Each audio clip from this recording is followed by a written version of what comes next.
Goedenavond, dit is Zeeland Nu. De komende minuten praten we bij over het laatste Zeeuwse nieuws.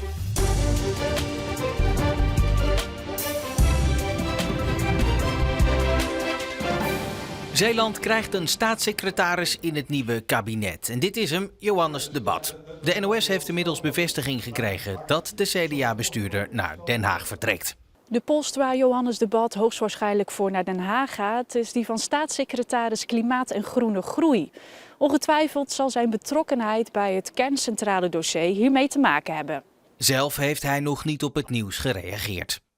De geruchten van een mogelijke overstap van Johannes de Bat van het provinciehuis hier in Middelburg naar Den Haag gaan al langer.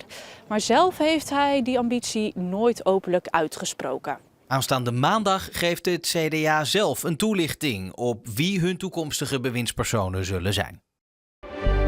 Met nog een week te gaan tot carnaval wordt hier in de Leutfabriek in Stadsvagent hard gewerkt om de laatste puntjes op de i te zetten. Niet alleen door de bouwers van grote carnavalswagens, maar ook door de vele loopgroepen. Die strek moet veel verder naar beneden, zodat je die paal niet meer ziet. Ja. Wij zijn Het Is Wel Gescheten, een carnavalsvereniging uit Stadsvagent, Betenkoppenstad. Wij zijn nu het laatste weekend aan het bouwen voor de carnavalsoptocht. Alle doeken moeten nog vast. Vandaag wordt de muziek geïnstalleerd, de aggregaat wordt geïnstalleerd. En dan kunnen we eigenlijk pas heel de kar dichtmaken. En dan kunnen we echt de laatste dingetjes doen. Ja, je zou het misschien niet zeggen, maar het is wel echt bijna af. 4 zakjes met 2 verschillende codes, dus die heb ik inderdaad apart gedaan. Nu al begint het al een beetje te kriebelen en dan echt wel een beetje spanning dat je er ook soms 's nachts wakker van kan worden. Het is voor ons zeg maar het moment van het jaar, daar kijken we heel jaar naar uit. Het is toch echt wel iets, het doet echt iets met je. En ik denk gewoon die 5 dagen met z'n allen zijn, dat vind ik gewoon het allermooiste en het leukste wat er is. Ja.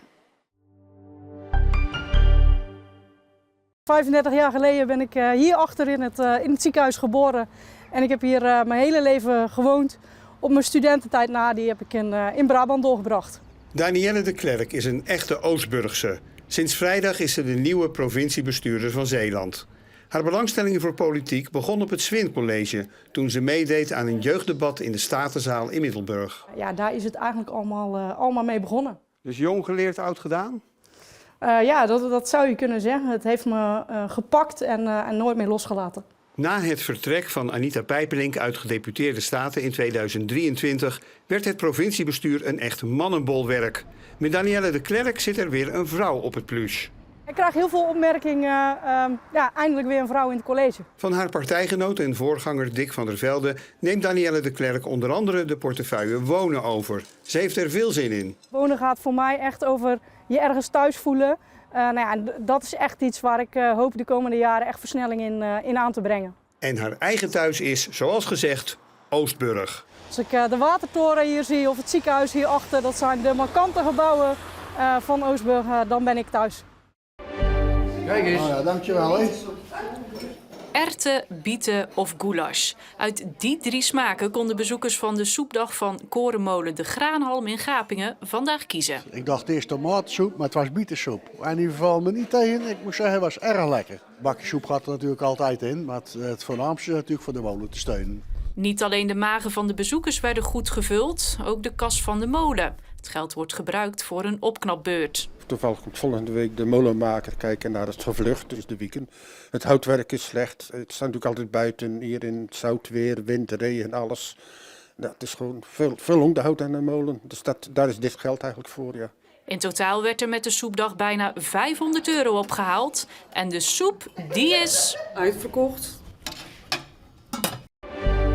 Het is de verste uitwedstrijd van Hoek in de tweede divisie van dit seizoen. In Assen tegen ACV. ACV staat laatste, maar krijgt wel de beste kansen in de eerste helft. Deze bijvoorbeeld van Kian Slor. Maar de ruststand is 0-0 en in de tweede helft komt Hoek beter in de wedstrijd. Dit is Amadou Diallo met de lage voorzet. En dan is daar opeens Noah Aalterman, die tikt hem van dichtbij binnen. En Hoek staat op 0-1. Niet helemaal verdiend misschien, maar het geluk van de koploper zullen we dan maar zeggen. En Hoek gaat door. Hier is Diallo opnieuw. Dan gaat hij de voorzet geven richting Wout den Engelsman. Bekeken kopballetje, maar de redding is knap van de keeper Max Wolfs. En zo moet Hoek dus oppassen dat het niet alsnog 1-1 wordt. Want dit is een goede bal op Mulder. Die geeft laag voor, maar die kan net niet binnengetikt worden. En dus wint Hoek met 0-1 en gaat Gerard de Nooijer met 3 punten de bus in. Het was een mooie zaterdag vandaag. Er waren een flinke zonnige periode. Er kwam ook wel wat bewolking voor, maar dat was voornamelijk hoge bewolking. En daar kon de zon dus goed doorheen schijnen. En dus kon de temperatuur ook flink oplopen. En het werd uiteindelijk 10 tot 12 graden bij een matige zuidenwind. Die werd in stand gehouden door een depressie ten westen van Engeland.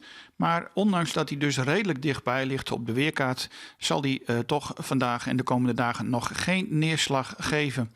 Vanavond en vannacht blijft het rustig met een zwakke wind uit het zuidoosten. De temperatuur zakt uiteindelijk naar 4 tot 6 graden en het kan wat nevelig worden. En morgenochtend hebben we in eerste instantie ook nog even met wat nevel en bewolking te maken. Maar in de loop van de dag komt de zon dan ook weer tevoorschijn. En de maximumtemperaturen liggen dan morgen zo rond de 9 à 10 graden. Ook maandag en dinsdag verlopen nog vrij zonnig. Temperaturen rond 8 graden.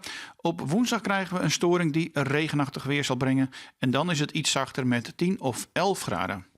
En tot zover. En ook graag tot zo bij Zeeland de Week met een overzicht van het Zeeuwse nieuws van de afgelopen week. Mocht je nog iets hebben gemist.